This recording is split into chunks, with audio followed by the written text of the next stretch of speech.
હરિઓમ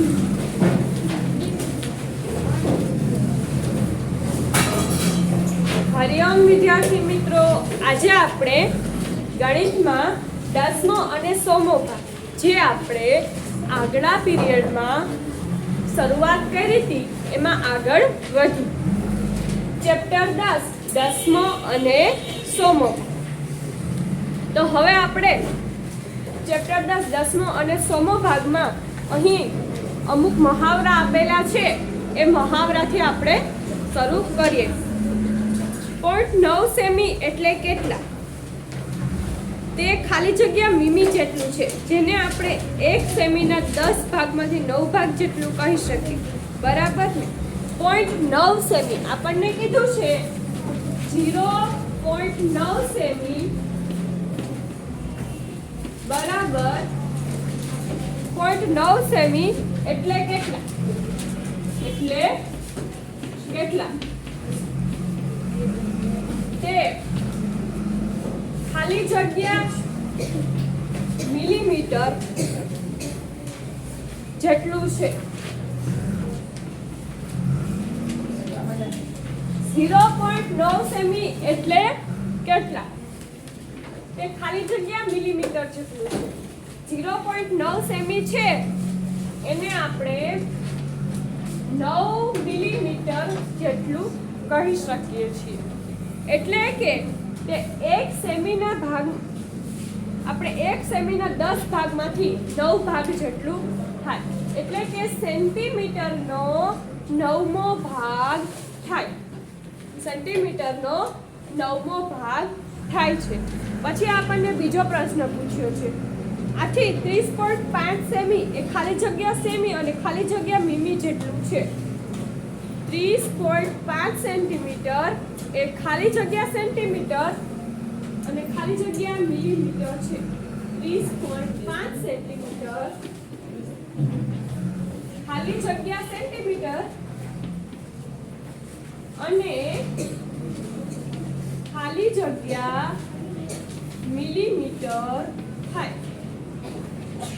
તો મેં તમને આગલા પીરિયડમાં શીખવાડ્યું 30.5 સેમી છે તો 30 છે એ સેન્ટીમીટર છે અને 5 છે એ મિલીમીટર છે. એટલે આમ લખી શકાય એ 30 સેમી અને 5 મિલીમીટર જેટલું થાય. 30.5 સેમીને 30 સેન્ટીમીટર અને 5 મિલીમીટર કહી શકીએ છીએ. હવે આશરે કેટલા મોટા દેડકા 1 મીટર ફૂટપટ્ટી ઉપર ગોઠવી શકાય? 1 મીટરની ફૂટપટ્ટી હોય તો એમાં કેટલા દેડકા ગોઠવી શકાય? તો દેડકા છે એની લંબાઈ કેટલી છે? 0.9. એટલે 1 મીટર હોય તો 100 સેન્ટીમીટર થાય છે. ફૂટપટ્ટીમાં 100 સેન્ટીમીટર 100 મિલીમીટર હોય છે. બરાબર? આપણે જે ફૂટપટ્ટી હોય છે ને, આ ફૂટપટ્ટીમાં આપણને શું કીધું છે? કેટલા મોટા દેડકા 1 ફૂટપટ્ટી ઉપર ગોઠવી શકાય છે? 1 મીટરની ફૂટપટ્ટી લઈએ તો કેટલા મોટા દેડકા ગોઠવી શકાય છે? તો આપણે કહી શકીએ છીએ કે 3 દેડકાને આપણે 1 મીટરની ફૂટપટ્ટી ઉપર ગોઠવી શકીએ છીએ. જો તેઓને એક હરોળમાં ગોઠવવામાં આવે તો કેટલા નાના દેડકા 1 મીટર જગ્યા રોકે છે? એટલે કે બધાને એક જ લાઈનમાં ગોઠવવામાં આવે તો કેટલા નાના દેડકા 1 મીટરની જગ્યા રોકે? જે નાના દેડકા છે એ 1 મીટરની કેટલા દેડકા હોય? તો 11. કેટલા? તો કે 11. હવે આપણને મહાવરો પૂછ્યો છે કે ખીલીની લંબાઈ -2 સેમી અને 9 મિલીમીટર છે, અથવા તો 2.9 સેન્ટીમીટર છે. એટલે પેલો મહાવરો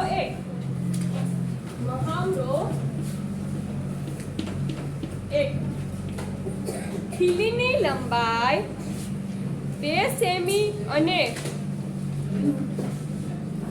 આ જે આપણને ખીલી અહીં દર્શાવી છે તો એક ખીલીની લંબાઈ કેટલી છે?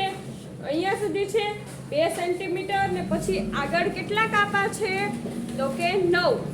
તો આપણે આ રીતે લખી શકીએ ખીલીની લંબાઈ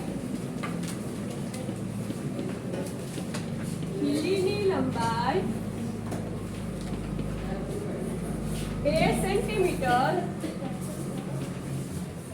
અને 9 મિલીમીટર છે. આને આપણે આ રીતે પણ લખી શકીએ કે ખીલીની લંબાઈ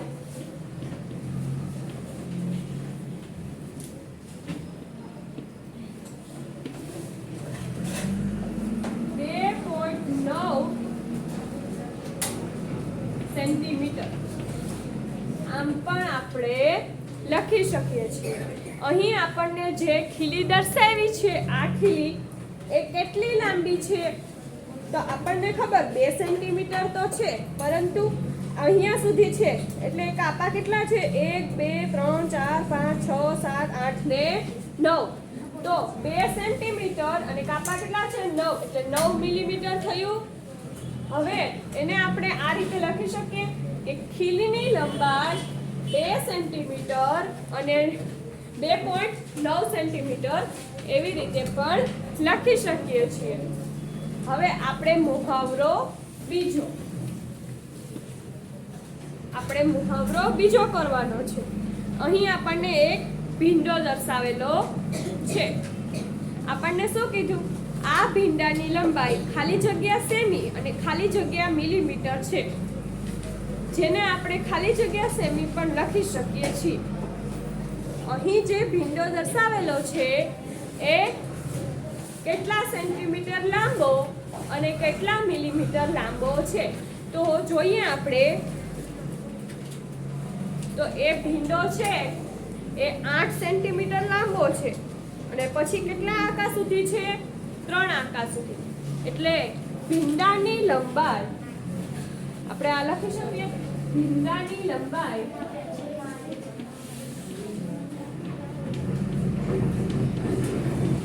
8 સેન્ટીમીટર અને 3 મિલીમીટર લાંબો છે. બરાબર. હવે આને આપણે ખાલી જગ્યા રીતે સેમી પણ લખી શકીએ છીએ. એટલે એને આપણે 8.3 સેમી લખી શકીએ છીએ. અહીં આપણે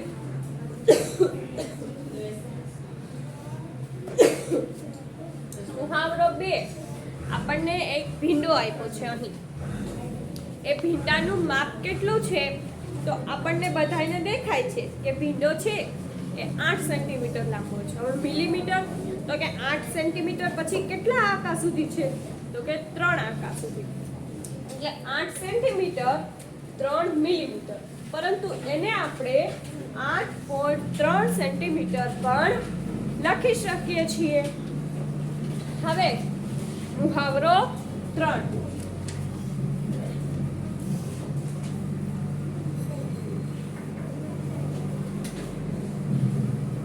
હવે આપણે લખવાનો છે મુહાવરો 3 કરવાનો.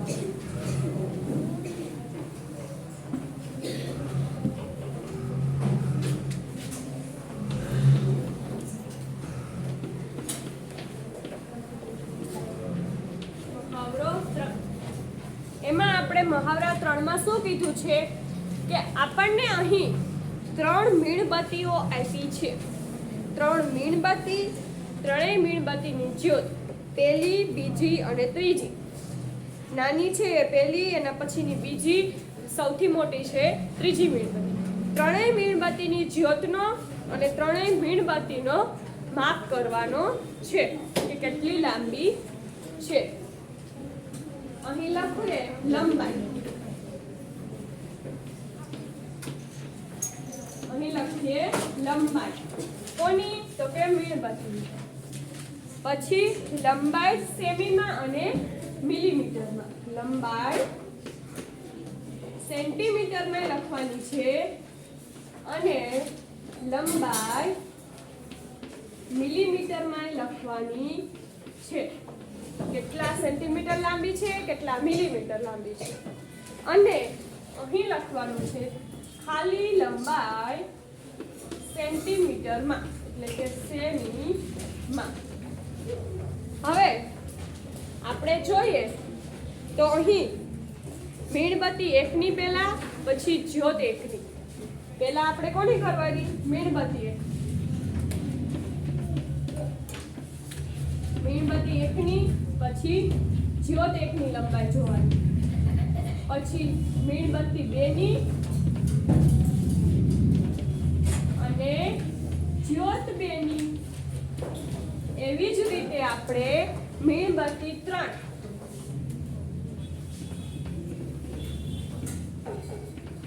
અને જ્યોત 3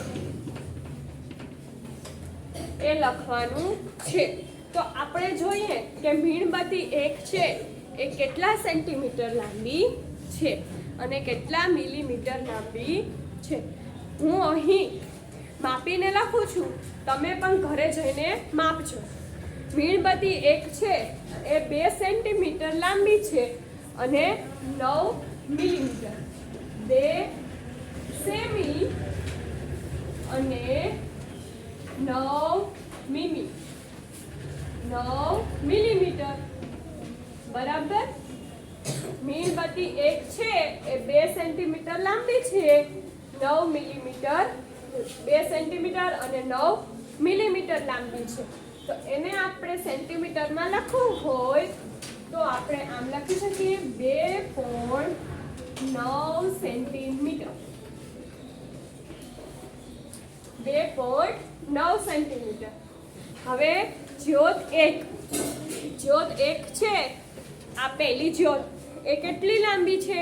તો આપણે માપીએ તો કે એ 1 સેન્ટીમીટર લાંબી છે. કેટલા સેન્ટીમીટર? 1 સેન્ટીમીટર. અને 3 મિલીમીટર લાંબી છે. કેટલી? 3 મિલીમીટર. તો આપણે એને ટોટલ સેમીમાં લખવું છે તો આપણે એમ લખી શકીએ 1.3 સેન્ટીમીટર. આ રીતે આપણે લખી શકીએ છીએ. હવે આપણે મીણબત્તી 2 ની વાત કરવાની છે. આ મીણબત્તી 2 છે એ કેટલી લાંબી છે? તો કે મીણબત્તી 2 છે એ 4 સેન્ટીમીટર લાંબી છે અને 9 મિલીમીટર. તો મીણબત્તી 2 છે એ 4 સેમી અને 9 મિલીમીટર. કેટલી?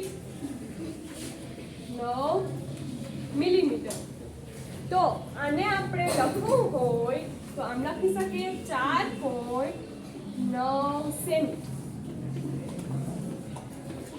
4.9 સેમી. હવે આપણે વાત કરવાની છે જ્યોત 2 ની. જે બીજી જ્યોત આપણને આપી છે, આ જ્યોત, એ કેટલી લાંબી છે?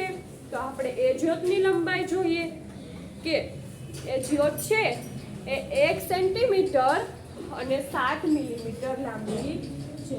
એટલે 1 સેમી અને 7 મિલીમીટર. તો એને આપણે અહીં લંબાઈ સેમીમાં દર્શાવીએ છીએ તો કે 1.7 સેમી. આવી રીતે આપણે લખી શકીએ છીએ. હવે વાત થઈ છે મીણબત્તી 3 ની. જે સૌથી મોટી મીણબત્તી છે એની લંબાઈ કેટલી છે? ત્રીજી આ સૌથી મોટી. તો આપણે જોઈએ એ 6 સેન્ટીમીટર લાંબી છે. 6 સેન્ટીમીટર જ લાંબી છે, પછી જરાય નથી. એટલે કે 6 સેન્ટીમીટર અને 0 મિલીમીટર. 6 સેમી અને 0 મિલીમીટર. તો અહીં સેન્ટીમીટરમાં લખીએ તો પણ આપણે આમ લખી શકીએ 6 સેમી 6 સેન્ટીમીટર થયું. હવે આપણે મીણબત્તી 3 ની જ્યોત, ત્રીજી મીણબત્તીની જ્યોત છે એ કેટલી લાંબી છે? આ તો એ જ્યોત છે એ 1 સેન્ટીમીટર લાંબી છે અને 5 મિલીમીટર. 1 સેન્ટીમીટર અને 5 મિલીમીટર. તો એને આપણે આમ લખી શકીએ 1.5 સેમી, એટલે કે 1.5 સેન્ટીમીટર. આ બધાય પોતાની બુકમાં નોંધ કરે.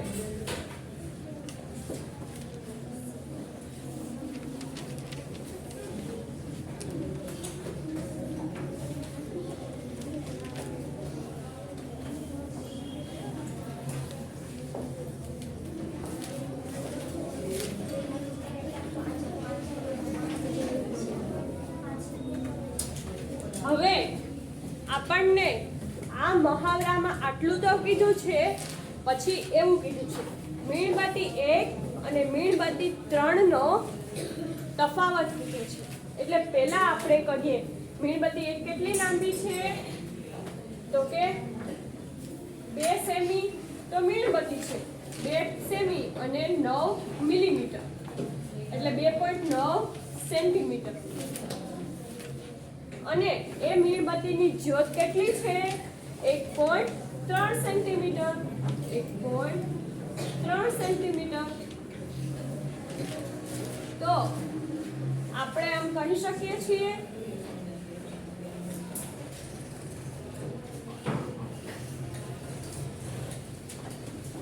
નવ ને 3 12, એટલે કે 3 સેન્ટીમીટર. 9 ને 3 12 નો બગડો, વધી પડી 1, દશાંશ નું દશાંશ, 3 ને 1 4 સેન્ટીમીટર. પેલી મીણબત્તી છે એની લંબાઈ 4.2 સેન્ટીમીટર છે. આ છે પહેલી મીણબત્તીની લંબાઈ છે 4.2 સેન્ટીમીટર. હવે આપણે કરવાની છે મીણબત્તી 3 ની. અહીં લખું છું હું મીણબત્તી 3. મીણબત્તી 3 નું કરીએ તો મીણબત્તી 3 છે એ 6 સેન્ટીમીટર, ખાલી 6 સેમી લાંબી છે. અને એ મીણબત્તીની જ્યોત કેટલી છે? 1.5 સેમી. 1.5 સેમી.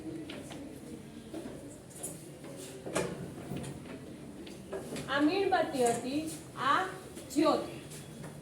તો અહીં આપણે કાંઈ 5 ના 5, દશાંશ નું એમને 6 ને 1 7 સેન્ટીમીટર.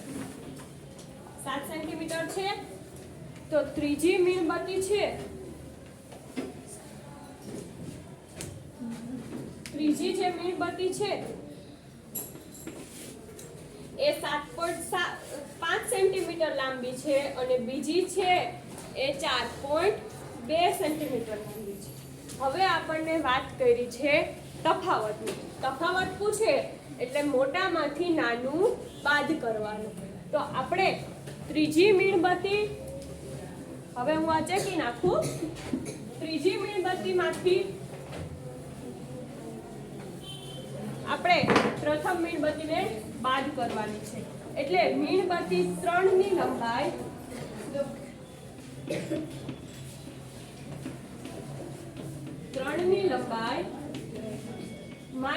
ઓછા મીણબત્તી 1 ની લંબાઈ.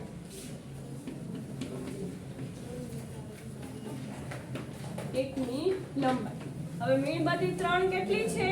તો કે 7.5. એને ઓછા કેટલા કરવાના? 4.2.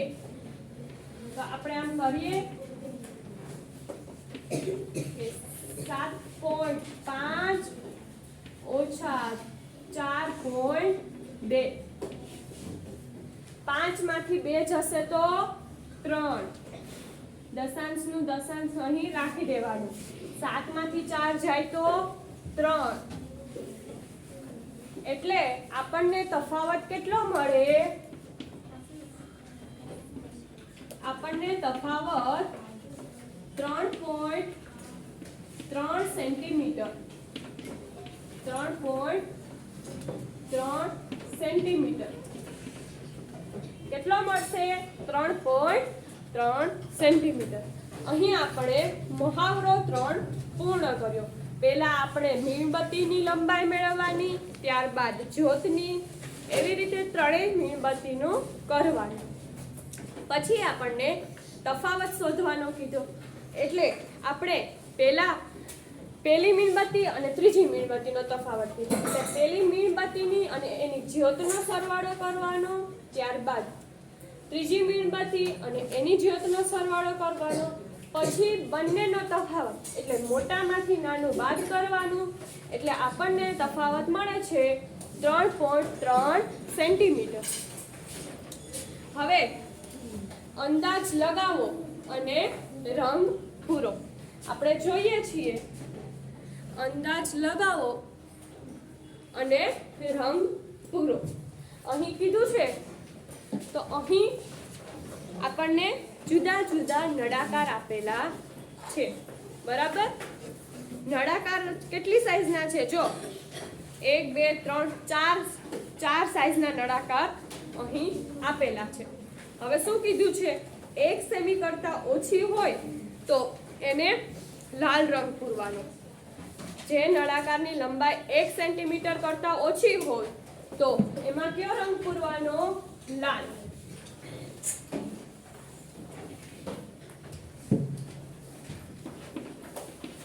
1 સેમી કરતાં ઓછી હોય ને જેની લંબાઈ ઓછી તો લાલ રંગ પૂરવાનો. અને જેની લંબાઈ 1 અને 2 સેમીની વચ્ચે હોય ને, 1 અને 2 સેમી વચ્ચે, એમાં આવશે વાદળી રંગ. હવે ત્રીજો છે જેની લંબાઈ 2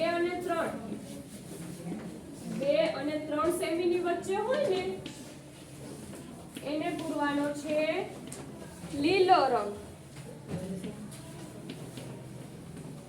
અને જેની લંબાઈ 3 અને 4 સેન્ટીમીટરની વચ્ચે હોય એને પૂરવાનો છે નારંગી રંગ. બરાબર? હવે તમારે આ કામ ઘરેથી કરવાનું છે. પહેલા તો આ બધા નળાકાર સળિયા છે, નળાકાર એની લંબાઈ માપવાની. ત્યાં લખવાનું કે કયો સળિયો કેટલા સેન્ટીમીટર લાંબો છે. જે 1 સેમી કરતાં ઓછો હોય એટલે કે 0.5 સેન્ટીમીટરનો હોય તો એમાં લાલ પૂરવાનું. 1ની ને 2ની વચ્ચે હોય તો એમાં વાદળી. 2 સેન્ટીમીટર અને 3 સેન્ટીમીટર વચ્ચે હોય તો એમાં લીલો. અને 3ની અને 4 સેન્ટીમીટરની વચ્ચે હોય તો એમાં નારંગી રંગ પૂરી અને આવવું બધાએ. હવે પછીનો અંદાજ લગાવવા વાળો મહાવરો છે એ આપણે આગલા તાસમાં લઈશું.